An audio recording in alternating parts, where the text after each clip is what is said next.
Let's talk about your guys' movie, Uncle Tom 2. Yeah. What's it about? What's going on? I saw the first one, and I learned a lot about Herman Cain, and he was badass. That was awesome. Yeah. So, Uncle Tom 1, we'll call it Uncle Tom 1, was really turned out to be kind of a conservatism 101.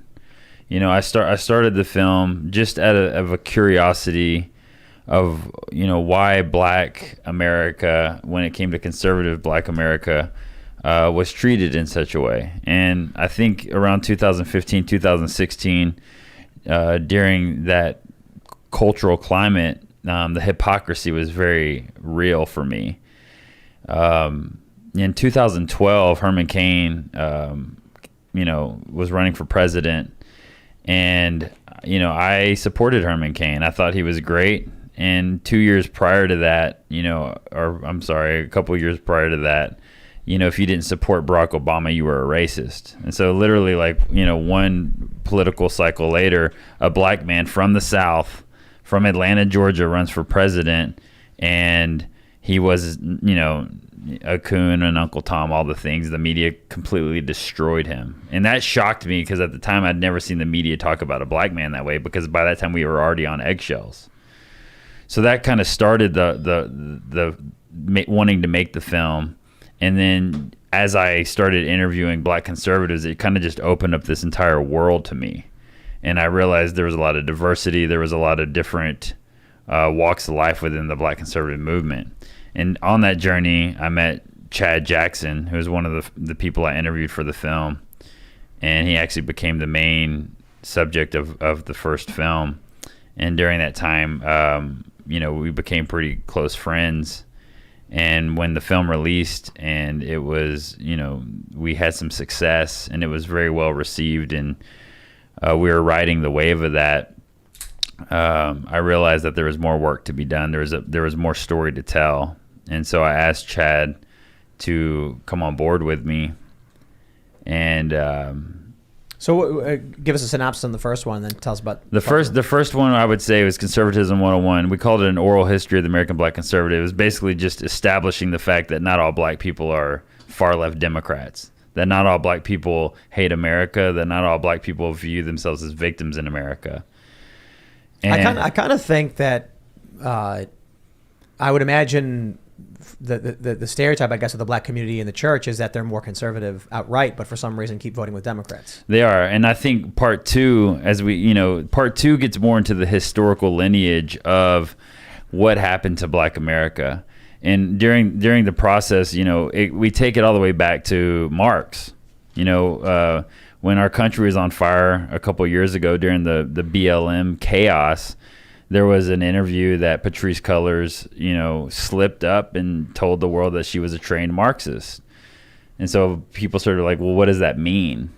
And what is this worldview that's got my country on fire? So Uncle Tom 2 goes to Karl Marx, explains who he was, explains what he believed and his ideology and how it made its way into America, and how America had to be transformed slowly, gradually, because of our history, because of our individual spirit. Marxism didn't really work in America. It worked in the East. It spread like fire in the East, but in the West, Marxism was harder to sell.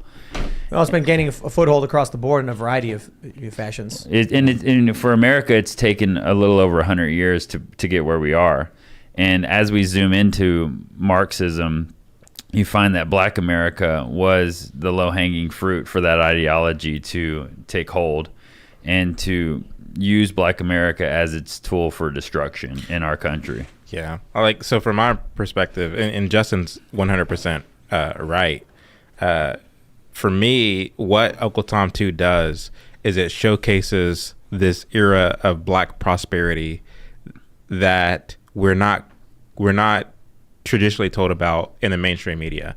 And when I say mainstream media, I'm talking about organizations like NPR, which is constantly putting out, stories of Black America as they see it. And it's constantly depicting Black America as being oppressed, as being under the thumb of the white man, as being hated by this country. But what we found when we dug in, to the archives, is that Black America was thriving in the 1900s, from the early 19 to the mid 1900s, not in spite of the white South, but in some cases with the help of the white South. And so what we found is that race relations between white and Black in the South were actually far more harmonious than kind of oppressive, like we're constantly told about. And so we're able to show these beautiful photos and just this footage of things that are not just frankly talked about in the mainstream media. And to the extent that they do talk about it, it's always kind of tainted with this kind of oppressive message that is meant to constantly remind Black people that you are oppressed, this country hates you, and because this country hates you, you need to vote this way, you need to think this way, you need to, in a sense, be entitled. And so it's offering a different perspective, if you will.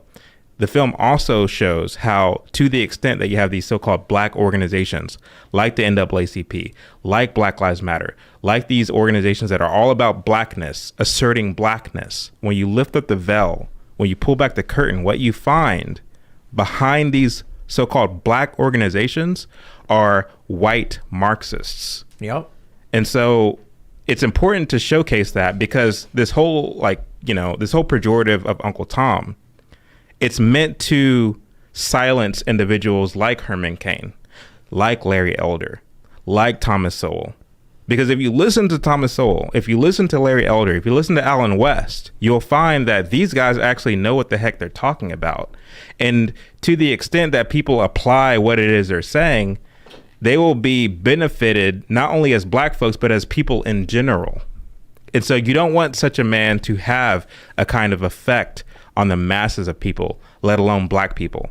And so you want to, in a sense, demonize them and ostracize them and make them look as a kind of parasite amongst the masses of Black people. So you're going to call them this pejorative, Uncle Tom, coon, bootlicker, sellout, so on and so forth, because you want to silence them. So we demonstrate that, to the extent that these so-called Black liberal activists are using these pejoratives, they themselves are having their puppet strings pulled by who?